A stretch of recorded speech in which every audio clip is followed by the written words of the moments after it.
Hello, my name is Dr. Michael Johnson. I'm a neurosurgeon. I've been working at St. Mary's Hospital in London for 15 years. For most of my life, I was an atheist. I didn't believe in God. I believed only in science, in what I could see and measure. I used to tell my colleagues that science was the only truth, that everything had a logical, scientific explanation. One evening, I was driving home from the hospital around 10 p.m. after a complicated surgery. My phone rang. It was my wife, Sarah. She was screaming, her voice breaking with panic. Our son, David, who was only 8 years old, had been hit by a car right in front of our house. He was playing football with his friends in the street when a speeding car struck him. I rushed to the hospital. When I entered the emergency room, I saw my son lying on the bed, blood pouring from his head. The medical team was working frantically to save him, but the situation was critical. Severe internal bleeding in the brain. His blood pressure was dropping rapidly. The monitors were beeping frantically. As a neurosurgeon,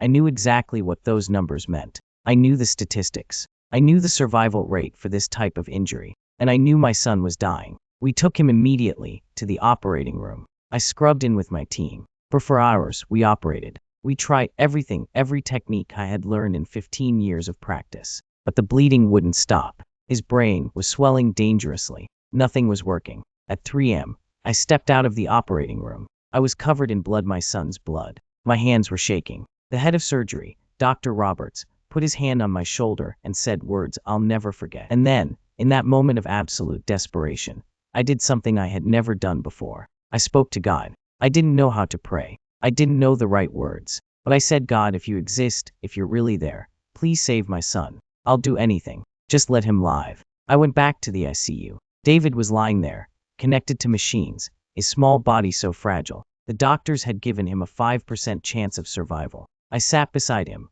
holding his hand, and I kept repeating that prayer in my mind. At 6 a.m., something happened. The monitors started showing different readings. His blood pressure stabilized. The swelling in his brain began to reduce. The nurses called the doctors. Everyone was confused. Dr. Roberts examined him and said, "This doesn't make sense. According to all the scans from 3 hours ago, this shouldn't be happening." Dr. Roberts pulled me aside and said, "Michael, in 30 years of practice, I've never seen anything like this.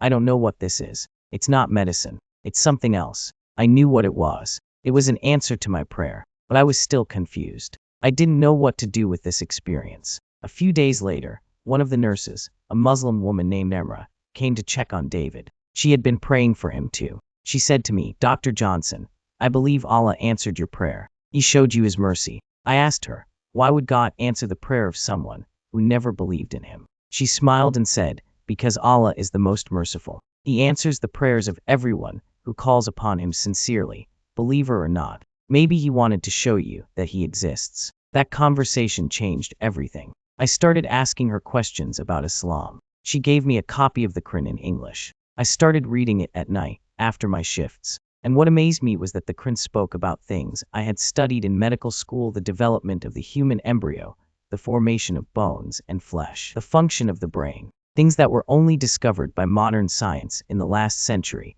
but were mentioned in this book 1,400 years ago. I read about the story of Prophet Muhammad, peace be upon him. I learned about the concept of one God, the same God worshipped by Abraham, Moses, and Jesus. It all made sense to me for the first time. 3 months after my son's accident, I went back to that hospital chapel. But this time, I wasn't alone. Amra and several Muslim doctors from the hospital were with me. In that same place where I had made my desperate prayer, I declared, "I bear witness that there is no God but Allah, and I bear witness that Muhammad is his messenger." I became Muslim. And 2 weeks later, David, who had witnessed everything, also accepted Islam. He said, "Dad, I want to believe in the God who saved me." Today, I still work as a neurosurgeon. But now before every surgery, I pray. I ask Allah to guide my hands. And I've seen miracles that science cannot explain. I've learned that medicine is just a tool, but the real healer is Allah. My life changed completely that night. I went from being an atheist who believed only in science,